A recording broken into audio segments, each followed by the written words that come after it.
Mathematics और art एक तो भाई बहन कह सकते हैं, सगे भाई कह सकते हैं, जो भी कह सकते हैं। तो वो एक दूसरे से बहुत, एक पेंटर भी शून्य से सोचना शुरू करता है और आगे बढ़ता है।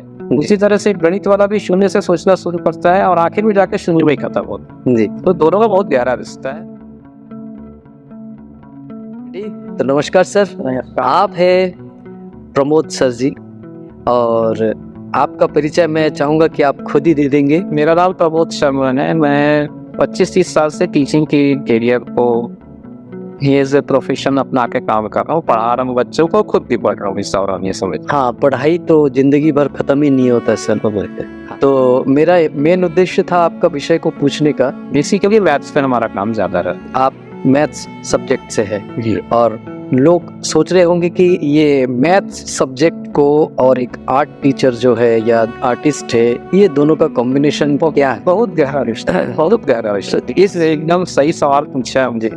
जी, गणित और कला अगर देखा जाए तो दोनों दर्शन के बहुत महत्वपूर्ण हिस्से हैं। जब आदमी सोचना शुरू करता है तो वो शून्य से शुरुआत करता है। जी, और शून्य किसी भी चीज की, चाहे आप पेंटिंग की विधा में लें, चाहे गणित की विधा में लें, एक प्राथमिक इकाई। जी, यहाँ से आप किसी भी चीज की शुरुआत करते हैं शून्य से।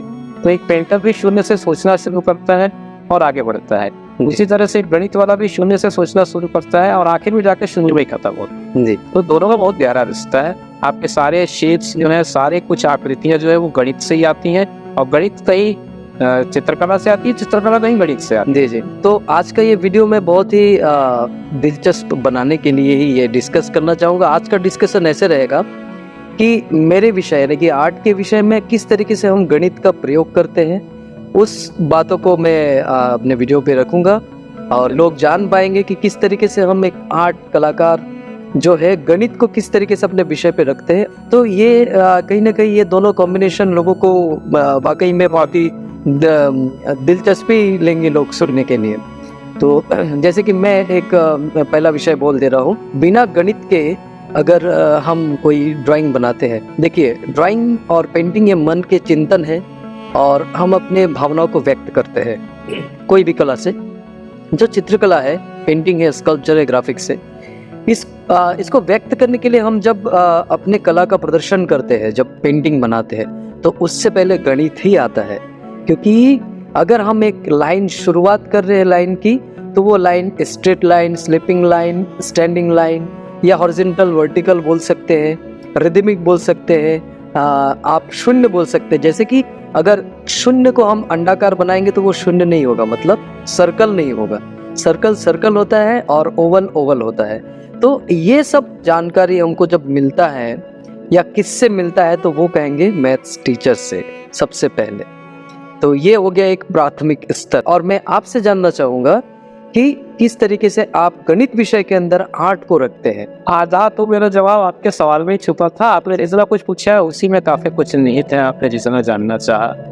गणित की हम शुरुआत करते हैं तो जो छोटा बच्चा होता है उसको आप जहाँ तक पढ़ाई की बात जब शुरू करते हैं तो कोई अच्छा शिक्षक कभी उसको आ लिखना नहीं सिखाता। जी, उसको बोलते हैं बेटा पहले तो गोला बना।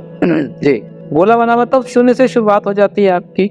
तो गणित की शुरुआत भी वही शून्य से होती है। फिर आप एक लकीर खींचते हैं। पुराने जमाने में भी आपने पढ़ा होगा, जिसको आजकल के बच्चे टेली मार्क के नाम पे जानते हैं। वो टेली मार्क दरअसल जब हमारे सभ्यताओं की शुरुआत हुई थी, तब अभी भी कुछ गाँव में आप देख रहे हैं दीवारों पे ऐसे खड़ी लकीरें मिल जाएंगी आपको।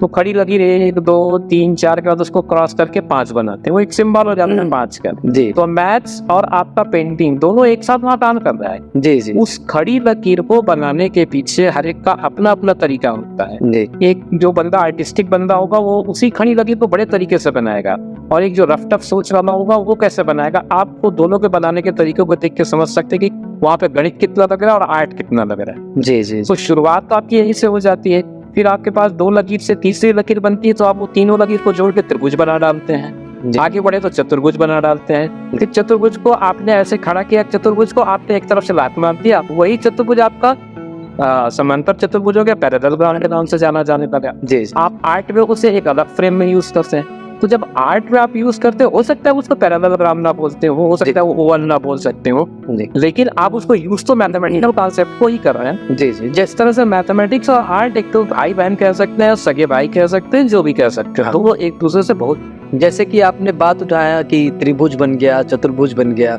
अब मैं कहना चाहूँगा कि हमारे आर्ट फील्ड में जैसे फॉर्म होता है 2D और 3D, तो ये मैथ्स कहीं ना कहीं मैथ्स ही है, ये कहीं ना कहीं मतलब ये मेन मैथ्स है जिसको हमने उठाया है। जैसे 2D फॉर्म हो गया, एक रेक्टेंगल हो गया। हाँ, तो अब उसको वो जब मैथ से पढ़ते हैं सर, हाँ। तो ये क्या होता है, 3 अक्ष जिसको इंग्लिश मीडियम वाला एक्सिस पढ़ता है, X axis, Y axis, Z axis, जी 3D में आकृति यानी कि 3 डायमेंशन।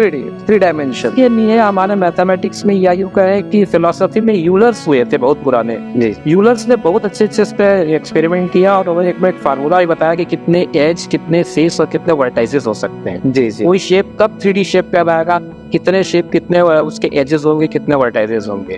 जी तो ग्रीस में जितना काम हुआ आपके ड्राइंग के क्षेत्र में और मैथ्स के क्षेत्र में, उतना ही काम हमारे एरिया में भी हुआ है, हिंदुस्तान में भी हुआ बहुत काम।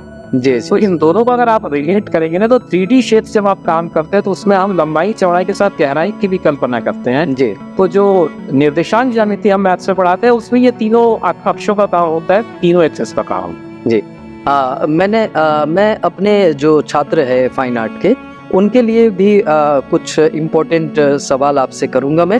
उससे पहले मैं आपको कहना चाहूँगा कि जैसे आर्टिस्ट है, सीखने के दौर पर प्राइमरी लेवल पर वो क्या करते हैं, ज्योमेट्रिकल शेप वगैरह यूज़ करके एक मैथ्स कॉन्सेप्ट जो है अपने अंदर लिए कि एक ग्राफ तैयार होता है। को किसी न किसी तरीके से इंसान जब किसी को याद भी रखता है तो उनके छवि एक ग्राफ के अकॉर्डिंग उनके दिमाग में छपता है।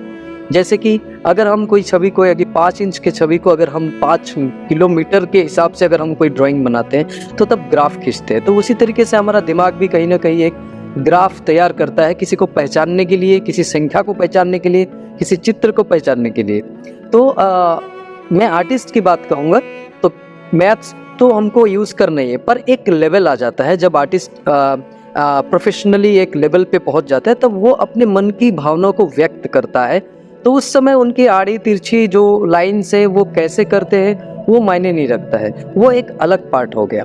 पर अगर हम इसको देखें आर्ट की दुनिया में, अगर क्लास 11-12 में कोई फाइन आर्ट लेता है तो उस कक्षा में बैठे हुए जो स्टूडेंट होते हैं उसमें हमको आर्किटेक्ट के स्टूडेंट मिलते हैं, उसमें डिज़ाइनिंग के स्टूडेंट मिलते हैं, फैशन डिज़ाइनिंग का मिलते हैं, फैशन और फाइन आर्ट का मिलते हैं। तो मैं कहना चाहूँगा उन स्टूडेंट के लिए, आज हमारे साथ है मैथ्स का टीचर, कि किस तरीके से आप मैथ्स को अपना सब्जेक्ट बना के ऑप्शनल में फाइन आर्ट लेके आप अपने आर्किटेक्ट फील्ड में आगे जा सकते हो।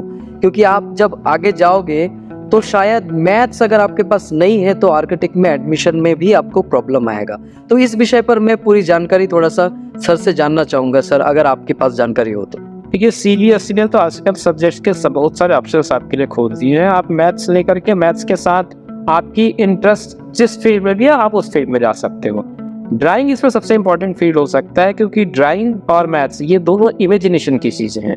आपने मैथ्स अगर क्लास 6 में पढ़ा तो आपकी शुरुआत कहाँ से होती, मान लो वो संख्या hex, let it be hex, let it be means आप इमेजिन कर रहे हो वो चीज जो है नहीं, उसको इमेजिन कर रहे हो। ड्राइंग में भी आप यही करते हो, आपने पहाड़ देखा है कभी, उस पहाड़ को आप इमेजिन करते हैं और उसको फिर बनाते हैं जी। दोनों इमेजिनेशन का ही खेल है। तो अगर आपका मैथ्स स्ट्रांग है या ड्राइंग स्ट्रांग है तो आपका मैथ्स भी स्ट्रांग होगा, दोनों वाइजा वर्जा है। अगर आप मैथ्स अच्छे ढंग से कर पा रहे हैं तो इसका मतलब आपकी ड्राइंग भी अच्छी जाएगी। बस सवाल डेडिकेशन का जी, आपका किसमें कितने डेडिकेटेड है उसी के ऊपर डिपेंड करता है। तो आपका जो ये कहना जी, आपको अगर मैथ्स अच्छी आती है तो पक्का आप ड्राइंग जरूर ड्राइंग। तो ये बात मैं कहीं ना कहीं कहना चाहूँगा दर्शकों को, स्टूडेंट्स को, कि एक मैथ्स के टीचर होते हुए भी वो कितने आर्ट को समझ रहे हैं। और कई अवधारणाएं होती है कि हम मैथ्स के हैं तो हम आर्ट नहीं करेंगे, ऐसा बिल्कुल भी नहीं है। हो सकता है कि आप बहुत अच्छा ड्राइंग करते हो पर आपने कभी किया ही नहीं, तो आपको कैसे पता चले, खुद को नहीं पैसा। जी जी जी। और कला विषय जो है आप कोई भी सब्जेक्ट के साथ ले सकते हो, चूज कर सकते हो। उसमें क्या है कि आप कहीं ना कहीं पढ़ते पढ़ते जो आपका दिमाग बहुत सारे लर्निंग पीरियड में रहते हैं तो ये आपको शांति भी देता, शांति देगा, एक रिलैक्सिंग। आप जैसे कि मोबाइल चलाते हो तो मोबाइल हैंग हो जाता है काम करते करते, आप उसको रिफ्रेश करते हो, तो आर्ट कहीं ना कहीं वो रिफ्रेश करने का काम आपको करता है। तो वो चाहे वो म्यूजिक हो गया, चाहे वो पेंटिंग हो गया या तबला हो गया। हमारे साथ अभी म्यूजिक के भी टीचर सामने हैं हमारे साथ।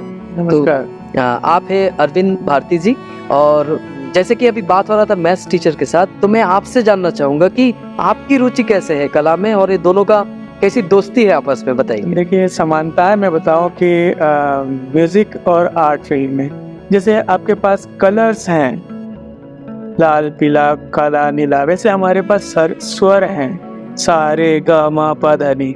इनके कॉम्बिनेशन में आप भी कलर के कॉम्बिनेशन में कोई बड़ा सा पेंटिंग बनाते हैं, वैसे हम स्वरों के कॉम्बिनेशन से कोई राग, कोई बंदिश, कोई गीत, कोई गजल, ऐसे हम स्वर बनाते हैं, कंपोजिशन करते हैं, जी है ना।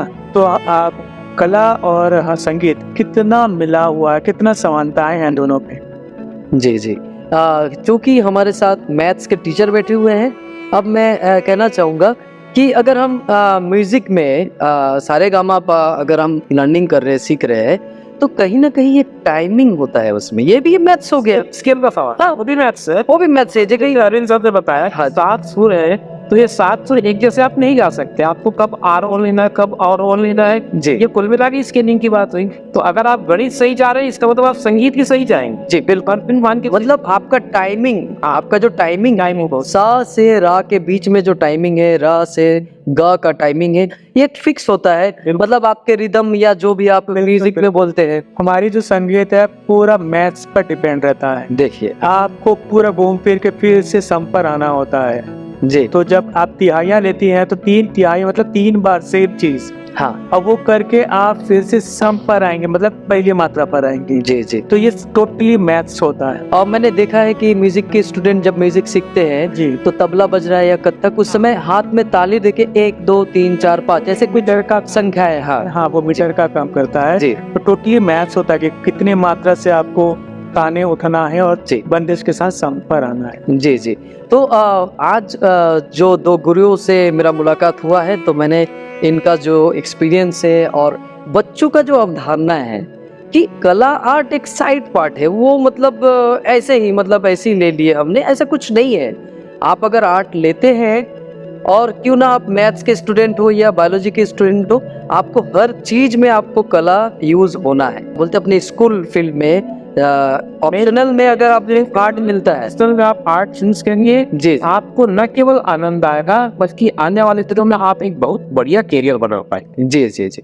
ओके, आप दोनों का ही बहुत बहुत शुक्रिया, धन्यवाद। नमस्कार सर जी। नमस्कार जी। Okay bye.